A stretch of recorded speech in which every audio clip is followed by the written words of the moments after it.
Welcome to Red Sox Digest, the only show where pain, sarcasm, and a dash of hope collide nightly like a Trevor Story strikeout. We cover every loss, every meltdown, and yes, even the rare win, with brutally honest takes and zero front office fluff. Subscribe today at RedSoxDigest.com or risk being left out in the cold like a home game in April.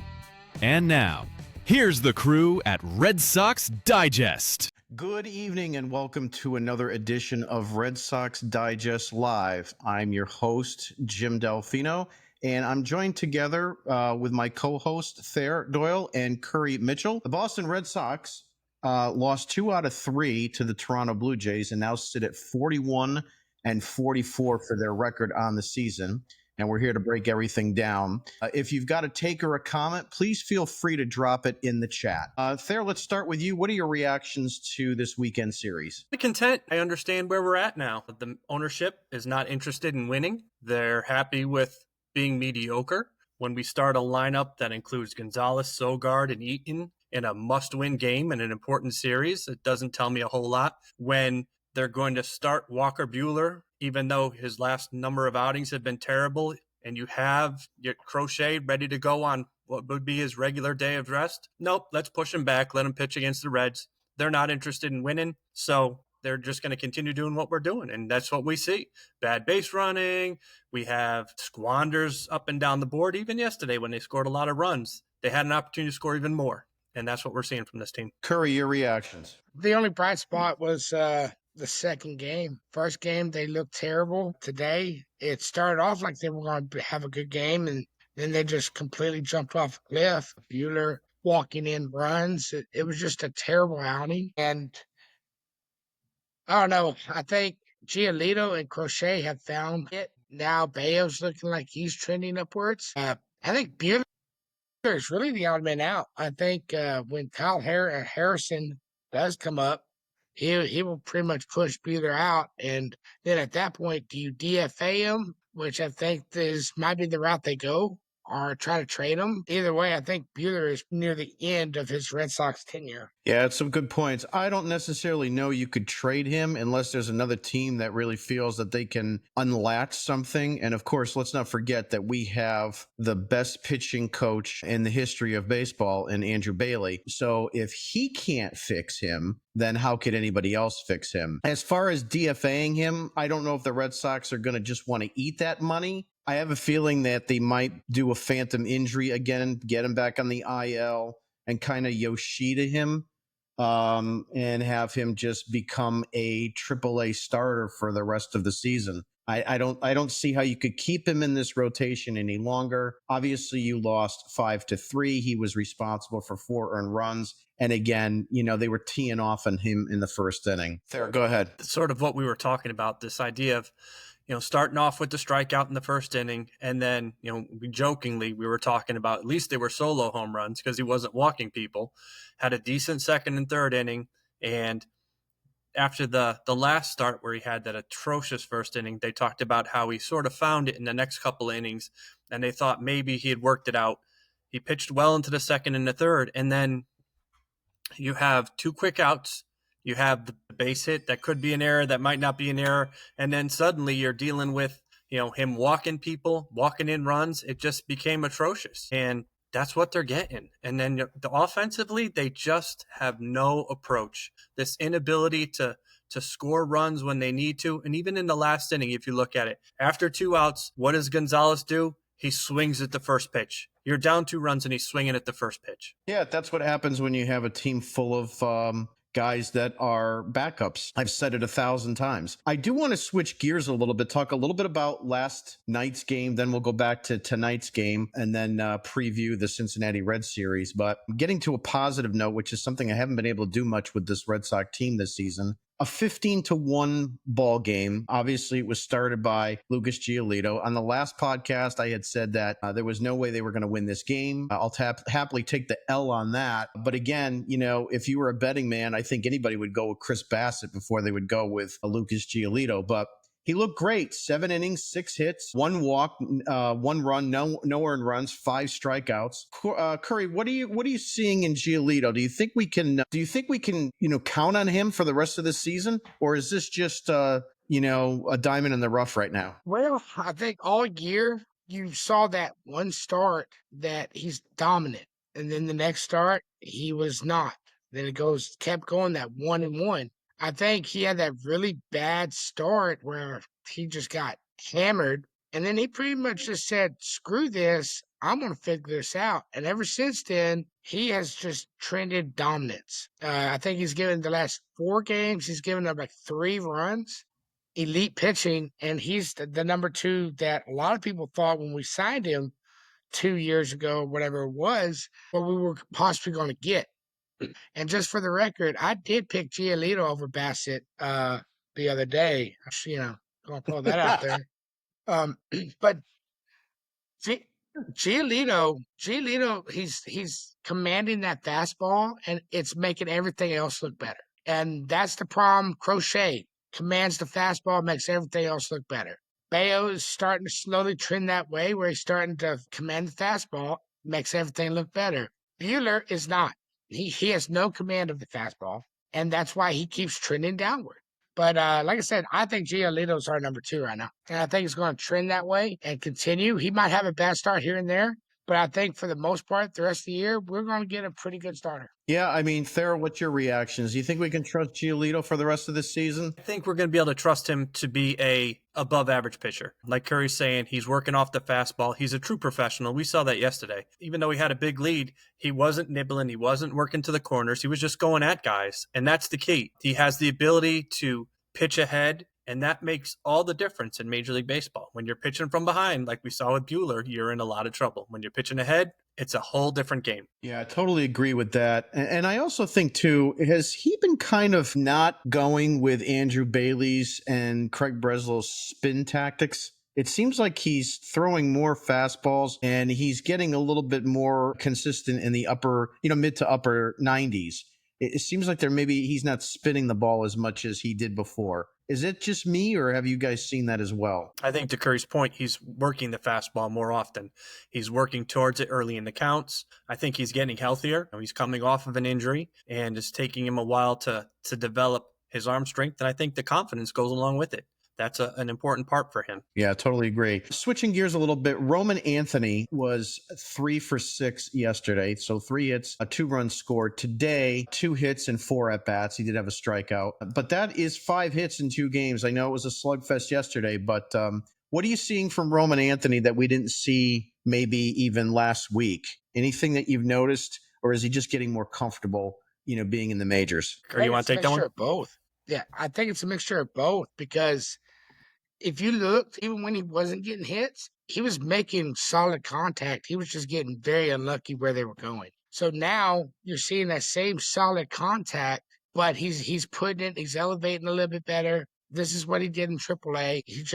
I think we might not see how elite he's going to be this year, but I think by next year, we could be seeing a 30-plus home run guy, 80-plus RBIs. I think he has that ability to just be what Red Sox fans want him to be. But with that being said, he's still young. He still, needs to, I think, like that ground ball, he barely got it out. And I think he's still kind of a little late on some of the pitches. But once he finds the timing, even better, I think we'll see more and more of this. What are you seeing from Roman Anthony that you like or don't like? I agree with Curry. I've enjoyed watching his plate discipline. He takes pitches. He's not afraid to get deep into counts. I also like that he allows the ball to get deep. The base hit he had the other day down the third base line, he was beaten by the fastball, but it didn't overmatch it. It didn't really completely overpower him. He was able to stay within it, get his hands inside, and that doesn't frighten him, which is important. I think offensively, he's a very confident player. I heard something about of the last 8 or so batted balls off the bat, he had plus 100 exit velocity. So he's hitting the ball hard. He's hitting ground balls, which I think is a benefit. I know that they were talking a couple of weeks ago before they brought him out up that they wanted to improve his ground ball ratio because he hits too many ground balls. Personally, I'm looking for that. I'm done with the launch angle. I want him to hit the ball and make sure he's making solid contact, and that's what he's doing. And like Curry said, it's just bad luck. You hit a ball 105 miles off the bat, and it's right at the second baseman. Those are going to start to even out. Yeah, I agree with both of you. I think the only thing that I'm concerned with to any degree with him is that I want him to swing the bat. I don't want, he doesn't need to be a walk piece. He doesn't need to try to get on base just via the walk. I worry about the Tristan Casas effect. When Casas came up, he's taking a lot of pitches. He's, kind of patting himself on the back for walking in some situations and really screaming at himself when he does that, as we saw last year. But I want him to swing the bat. He's here to be what we assume is a prolific 30 home run, 100 RBI offensive threat, and potentially a perennial all-star. So I just want to see a little bit more swinging and a little bit less working the count, obviously in certain situations, but he's here to hit. And I think that's what we got to really hope for. So I think one of the things that really ticks me off about this weekend series is that they lost 2 out of 3. I really thought that they were going to lose the Bassett game. I wasn't quite sure about today, but it really annoys me when we get this combination of high scoring or we get good pitching and we can't score. This is the problem of the roller coaster of this season with the Boston Red Sox. And obviously it shows that they can become an offensive threat. They had 18 hits last night, 14 RBIs. They can score 15 runs. They just can't seem to carry that same load from game to game. Is it mixing up the lineup too much? Is that the problem that we're seeing? Or is it just, bad luck? Thayer, what do you think is the, how do you fix this? You don't. The problem isn't that they're mixing up the lineup. The problem isn't bad luck. The problem is you're dealing with 4A players. You're dealing with Sogard. You have Eaton in the lineup. You have Gonzalez playing. I like Ref Snyder, but he was your DH today. When you're sort of talking about Toro being, I was listening to the game today, and they brought in Toro to pinch hit late in the game, and they're talking about, here's your big bullet that you're firing. Like, if that's your bullet to fire, that's what's going on. Today's run total was more about Bassett not being on than the Red Sox doing anything. They're a bunch of kids, and when kids are playing, they have to deal with a lot of the sort of up and down of the game, and hitting is contagious. They got going early yesterday, and it just happened. And today they didn't get going, really. They had the pesky pole home run, and they really had to sort of scrape and claw for their runs. And we've been talking about this for years. They cannot afford squanders. They cannot afford, from the pitching standpoint, walks and errors. And that's what they got. They have opportunities. They have to drive in the runs without getting hits, and they are not good enough to do it, especially after you trade your best hitter. Curry, your reaction. Do you think this is something that is just going to be what we see for the rest of the season, or can they get more consistent? I think with once we get Bregman back and Myers going to come back from his whatever leave it was, I think you'll kind of get to see what the lineup's going to be. I think Christian Campbell will be coming back up probably mid-July. I think he'll be at first base. So I think your infield will be Campbell at first, Myers second, Story at short, and Bregman at third. And then your outfield will be Abreu, Rafaela, and Anthony. I think Duran's getting traded. I really do. And that's not a bad looking lineup. I think right now, with Bregman being out, Meyer being out, Campbell needs to work on some stuff. We're stuck with these 8 players for right now, and I think we will see a better lineup in the coming weeks, but it's going to be a tough stretch of baseball with these guys constantly in the rotation every single day. You can get away with one of them, but having 3 of them in the lineup, dude, it's been tough. It's just, I don't know what we could do until the injuries get back. Yeah, I mean, a lot of good points there. And you kind of brought up the trade deadline. Obviously, we are 30 days away from that at this point, roughly. And, I said on the last podcast that I had felt that the Red Sox are not going to do anything at all. If they do, it might be a middling reliever or a middling other platoon guy, because I think they're going to try to sell us as fans on the fact that Bregman is coming back, Yoshida is coming back, Justin Slayton is coming back, Jordan Hicks is going to be brought up, and maybe even Harrison. So they're going to be spinning all this. The question I have for both of you tonight is, Craig Breslow was on this afternoon's broadcast with Dave O'Brien. And of course, obviously you need a degree at Yale to understand one thing he said. But, with that being said, he did kind of mention that they want to build this team, that they want to,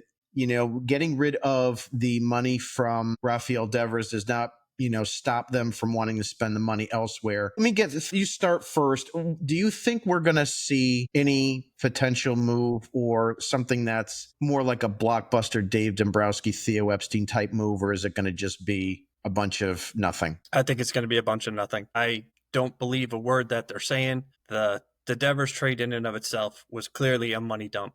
That's all they were doing for it. And in the meantime, it's been a week and they've struggled and they've done nothing.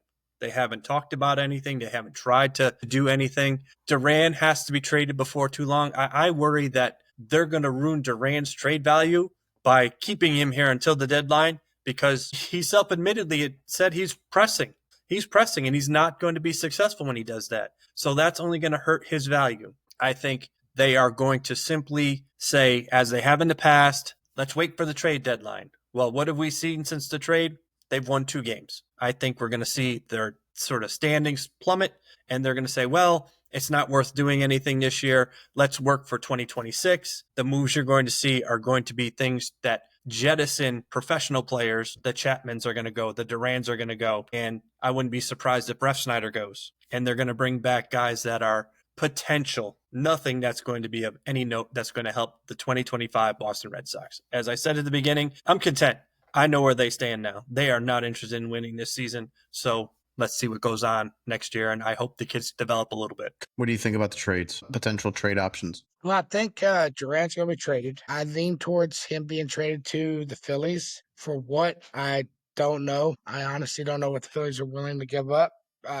Now, a name that caught my attention, I heard a rumor that he might be moving, is Josh Naylor for the Diamondbacks. It will fix our first base problem. He does have power. And then you can do like a platoon with him and Campbell, where Campbell plays first base, but Naylor's your everyday first baseman. And then, you have your DH where you swap people around for the DH. I don't know if that's going to happen, but it's just something I, read somewhere. For the most part, I think it all depends on where we're at about a week out. Bregman should come back about right after the All-Star break. And if he comes back and then everything starts clicking, they go on a good win streak, I think you'll see them buy in a sense that they'll get decent reliever, maybe a high leverage reliever, and they might even pick up something else here and there. But if they still stick to this trend that they're going down, they've lost 6 of the last 7. I think you're going to see them sell. I think you're going to see them sell Chapman, Duran, and then I think they won't tell you we're selling. But I think they'll get rid of money off the books, get under the little extra tax, and save their money for next season and do nothing, because you're not going to get Kyle Tucker, and he's like the biggest one in the free agency class right now. Because why do you don't need Kyle Tucker? It would be nice, but you already have this outfield that's full of people. What, are you going to add another outfielder? Makes no sense. If they do it, I'll be happy, but that means either Rafael or Brady's gone. They won't be able to keep them if you bring in Tucker. But yeah, I think it all depends on what the next 2 weeks is. I hope we go on this win streak. The Reds, that should be theoretically an easily win series, but I don't know, man. I'm leaning towards them selling. Just how they're looking right now. They look so lost. It's kind of pathetic. A couple of points I wanted to make on a couple of your takes is regarding Josh Naylor. I don't feel very strong or confident that would be a move that they would make, only from the standpoint as he's left-handed, right? So, you're going to bring another left-handed bat into this lineup. When you're getting Yoshida back,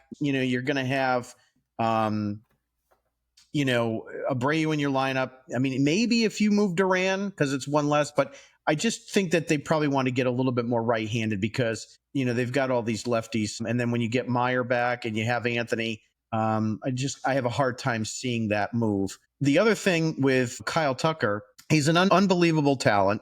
But based on what you saw this year with moving Rafael Devers, there stands to be little to no chance in my mind that they would even offer him a contract, because why would they spend $400 or $500 million? You look to see what Vladimir Guerrero just got. You had a guy on your team that could hit you 30 home runs and drive in 100 RBIs and hit you 30 to 40 doubles every season. And for the most part, it's been healthy. And he's been on your team, and he's been here since he's 16 years old, and you let him go. So I just don't understand why they would even bring in a guy like that and pay $200 million more, than they would have with their own guy. And if I recall, Kyle Tucker's left-handed as well. So it just doesn't seem like a good match. Getting back to Duran for just a brief moment, he led the league with plate appearances last year with 735. He had 671 at-bats, 8 doubles, 14 triples, 21 home runs. Currently, he is leading the league at plate appearances at 382. He has 20 doubles, again, 48 last year. So he's kind of on that same pace for doubles. Has 8 triples, had 14 last year. He is leading the league in triples this season. So he's kind of on pace there. Where you're seeing some fall off is obviously with the home runs. He's on pace for 10 this season. He had 21 last year. I don't see that being a probability that he's going to match that total. 38 RBIs. He had 75 last year. I think there's a chance there that he could become close to that number again. Stolen bases, he had 34. He's got 15 this season. So he's pretty close there. The problem is the slugging is about 100 points down. And that's where you're seeing him start to show signs of decline from last year. On base percentage is down 30 points. For a leadoff guy with an LBP of 310, it's not great. It doesn't jump off the page. And so this has always been the problem with Duran. He's de facto leadoff guy, but he's not really the best leadoff guy that you could probably have on any given team. It's just that he's got speed. He's left-handed, so you throw him in the leadoff spot. But, those other intangible numbers, the point I'm saying is that he's not that far off from what he did last year. He definitely has a decline, but I think you can still get something. I don't know if it's going to be great, but I think you can get something maybe to build on and a piece for him. Your reactions there. He's absolutely the guy that has to go, whether it's for long-term talent or short-term talent. They need to trade him to open up spots in their outfield. And he is an impact player. He is a guy that can cause extreme havoc. I think he's a player that in the right situation, when he's comfortable and he's feeling as he's not the main go-to guy, because last year he wasn't the main go-to guy. He played beautifully and played wonderfully, but he wasn't the one that they relied on. He just sort of did it. If he gets to a spot like Philadelphia, if he can get to Philly, good gracious, with the guys that they have behind him, he would just be an absolute horror show for the National League East. To have Turner hitting behind him, and then Schwarber, and then you have Bohm, and then you have Harper when he comes back, and Castellanos, that lineup would be devastating. Murder. Yep, it would be a murderous lineup. Curry, your reaction on Duran? Yeah, I think last year he was great. Honestly, if we had a smart front office, they would have traded him during the offseason. I mean, let's be real. He was at the highest of highs, the All-Star MVP, led league in triples, dominant speed. He was good in the outfield. Everything looked an upward spiral for him. You knew you had all these outfielders. You knew that his trade value was at all the highest it's going to be. And you guys like that. Roman Anthony's not ready, even though he could have easily been on this opening day roster. You trade him at the beginning of the year, you could have gotten pretty much almost anything for him from certain teams. Yeah, no, that was a bonehead mistake by Breslow, which is, pattern. Now, break it down now, his trade value is low because he's really not hitting. Yes, he has speed, but you're starting to see him getting caught on the bases more often. His defense is taking, a down tick. His can't get on base constantly. He's striking out at a high level. So you'll get something. There will be teams desperate enough at the trade deadline that you could get something of value for him, whether it be a high leverage reliever or, a good right-handed bat. You'll get something, but you could have gotten that times 10 in the offseason. So it's just going to make you look like an idiot, which everybody already knows he is. So, yeah, I think Durant's done, but knowing Breslow, he might be like, well, we'll just keep Durant and trade him in the offseason. And then his value goes even lower. Yeah, if he doesn't really kick it up a notch and come anywhere close to last season, he's not going to have the value that they're going to want. But I would tend to lean towards the fact that if Yoshida is going to be coming back and he's going to be your DH or see some time in the outfield, I think they have to have a move in place for Duran to be traded at that same time, because right now they're rotating Anthony as DH, right field, and so forth. If Yoshida's going to be blocking your DH spot, it's one less opportunity to have Anthony's bat in that lineup. So, and the fact that they're both left-handed again is the biggest problem. So I think you got to see Duran moved around the same time as you have a Yoshida reactivation. It's the only thing that makes sense to me, because I can't see that they would let that go longer than that. I want to switch gears a little bit to the upcoming series starting tomorrow night, at 7:00 with the Cincinnati Reds coming to town. So Tito will be back in Fenway Park. He's motivated. The Cincinnati Reds are an interesting team this year. We have Garrett Crochet. He is going against Chase Burns. And then on Tuesday, it's Dick Fitz against Bradley Singer. And then the final game is Bayo against Nick Martinez. All three are right-handed pitchers. Burns is 0-0 with a 5.40 ERA. And he just made his debut the other day. This is going to be his second start. Correct. And then Singer is 7-6 with a 4.31, and Nick Martinez is 5-8 with a 4.12. Let's start with Thayer, your reactions to this upcoming series. What are you seeing, and what do you think is going to happen? I think they have to win the Crochet start. No question about it. The rookie came in and pitched pretty well in his debut. He's got a lot of firepower. However, I think simply being in Fenway Park and is really his second major league start should be a little bit that's overwhelming for him, hopefully. And then the next two starts, Bayo is improving. I'd like to see it. Richard Fitz, can we get 4 or 5 innings out of him? I'd like to see that. The fact that they are throwing righties, their pitchers aren't anything to really worry about. We should be able to score runs, although Martinez did almost throw a no-no, just his last start out. But I think we should be able to score. The question is, are we going to be able to contain the Reds offense? Because they are pretty dynamic in and of themselves at time. And you do know that with them coming in with Tito, he has his players' backs and they love him and they will run through brick walls for him. So I have a feeling when they come into Fenway Park, they're going to be playing with a little bit extra motivation. I totally agree. Curry, your reaction to the upcoming series, what are your take? There's a good chance, and it's being optimistic, but there's a good chance that we win all 3 of these games. You got Crochet, who's going to dominate. You get him 3 runs, just 3, and the bullpen doesn't crap their pants, that's a win. 3 runs is asking a lot, though, Curry. I know.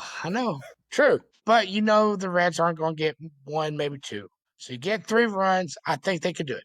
Now, Dick Fitz. I think when he came back from injury the first time where he looked really bad, they brought him up too soon. His last start was his first start back. He didn't look great, but he did show flashes that he's there. He's not hurting anymore. So what Dick Fitz do we get? Do we get the Dick Fitz who, takes his dick out and, mows them down? Or do we get the one who, needs a Pepto-Bismol shake? I think he will have that flashes. I think you'll get 5 out of him, and then that will be your bullpen day. Bayo, if Bayo keeps pitching like he's been pitching against Martinez, all 3 of these pitchers that we're going up against are very beatable. They give up a lot of runs. They give up a lot of hard contact.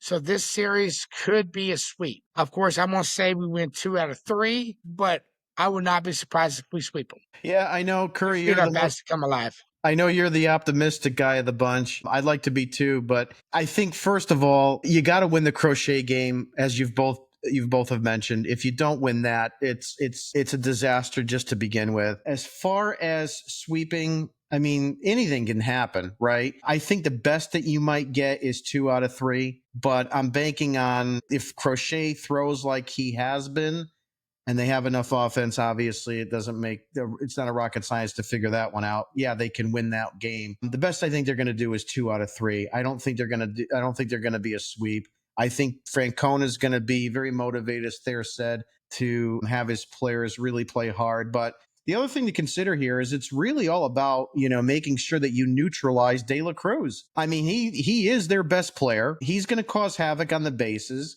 He's their best power hitter. So you've got to make sure that you keep him off the bases. And if you could do that like you did Aaron Judge, look what happened. You wound up sweeping the Yankees because you neutralized Judge in that entire series, and he still hit a couple home runs off you. But the bottom line is that's how you're going to win 2 out of 3 or take all 3. I did want to just mention a couple comments that we had here. Dylan had asked, love you guys. How do you think the Sox can turn this one around? Theory made a comment on there too as well. He'd love to say they might be able to focus up and maybe get a little bit more consistent pitching. Hopefully that is something that we will see, and maybe we can get better pitching down the road. I just don't have a lot of faith in, anybody not named Crochet. Foxy Jane 88 says, I'm all over Cora. I can't stand all the excuses our fans make for him. I totally agree with that. I'm not a Cora fan. I've never been a Cora fan ever since he was found to be guilty with the cheating scandal, and the fact that he came back. He's really done almost nothing since he's been here. 2018 team, I think you could have probably hired a paper cutout to manage that team, and it was still won. And in 2021, there was a lot of luck there. Lo and behold, there's basically nobody left from that team now.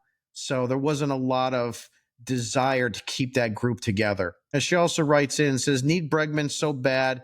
He told Rafi to throw his glove in the trash. I like Bregman. He's been very, very good on this team. And I think there's a really good possibility that when the offseason starts, the Red Sox will try to retain him. It's going to cost them a lot, because they blew their hand by getting rid of Devers. And now, you put a guy like Bregman in the driver's seat, and they're going to look at John Henry and say, you got to pay up now, and you don't have much of another option. So again, timing is always the issue with this team, and that's what's going to either make or break them. And so far, it's been breaking them. Final comments or reactions from you both. Thayer, go ahead. Let's try to be positive. Positives from this weekend. Giolito was throwing like a professional. Anthony is putting the bat on the ball, being productive. The bullpen, besides, Kelly, and he got hurt, but they did okay. They were there. The offense is not giving up. They're putting themselves into positions to score runs. Now they just have to kind of get to it.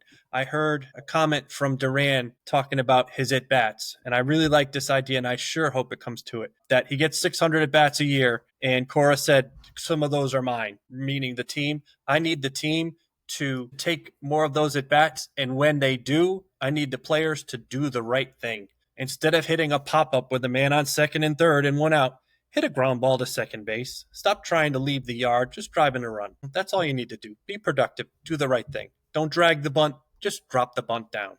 There's no I in team, just an M and an E, and unfortunately that's what the Red Sox subscribe to. Your final reactions for tonight. Again, Giolito is starting to trend the right way. Let's keep that going. Crochet's crochet. If the bats can pick up like they did yesterday, we can go on a long stretch of good baseball. I think with the Red Series coming up, there are some winnable games, winnable matchups in this series, and you just got to take care of business. Put bat on ball, do the basic things. When the guy's on second base, don't try to swing for the fences, just put it in play. How many times have we seen them put a ball in play that should be a routine ground ball, and somebody's scoring a run because of a bad throw? It happens all the time in baseball, especially when we're doing the throwing. Now, I think this next 3 weeks of the season is so important. We have to get some wins or we will be selling. And I think Bregman will sign an extension before the end of the year, I think Breslow has no choice. He knows he has no choice. He has to get this extension done. And then to what you say, Jim, that's what they'll sell the Red Sox fan on at the deadline is, well, look, we extended Bregman. That's our big move of the year at the trade deadline. I think if they can't get no trades done, that's what they'll do. And they'll overpay because they know they have to do something. Yeah, good points. And to both your points, Curry, your last thing there that you said, you got to take care of business. I mean, if you're going to stay in this race right now, you've got the Reds coming in, and then you're facing the Washington Nationals. I mean, you got to take 4 out of 6, 5-1. And then the Rockies. So, yeah. So it's 10 days. I wouldn't even say 3 weeks, Curry. I'd say the next 10 days. But this time we're sort of Wednesday of next week, coming 2 weeks away. The Reds, the Nationals, and the Rockies, you have to, I'd say 7-3 minimum. Is it a 4 game against the Rockies or one of those teams? Maybe it's a 3. So it's probably just, I don't think they have. So, 6-3. 6-3, I think, at the worst. Yep. I mean, I think if you're no better than 6-3, you're just not going to gain any ground, number one, and you're just not going to be good enough. So we'll see how that goes. But I'd like to thank you both for being on tonight's episode. Again, thank everybody for watching and joining. Go ahead and please subscribe to our digital product on RedSoxDigest.com. My name is Jim. I've been with Thayer and Curry. Have a great night, gentlemen, and go Red Sox.